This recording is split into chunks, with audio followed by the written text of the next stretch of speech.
Okay, so what happened in that small room? Yeah, saya cerita konteks about like first thing saya put in their mind. What will you do if you are in her shoes? That is my first ice breaking. Saya pula menyebabkan mereka berfikir. Orang pun macam blur. Second, I want to share with you all, what will you do if your house is in her house? Diorang tahu rumahnya di mana. Dan diorang sudah nampak sudah tu.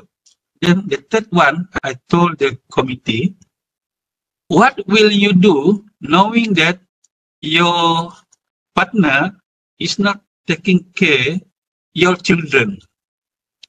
Contoh saya bagi begitulah. Saya bagi very slight ideas dia.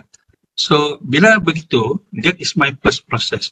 Bila saya post this question kan, saya in a way telah mempengaruhi mindset orang-orang yang tidak berada dalam jabatan saya. Because all of them ni tidak berada dalam my department. They didn't know about my department, about our hectic schedule, about our challenges. So, I already mempengaruhi mereka punya decision. And long story cut short, like, it's not easy to evaluate employees. It's not easy to appraise performance because ada performance orang tidak nampak, tapi Tuhan nampak.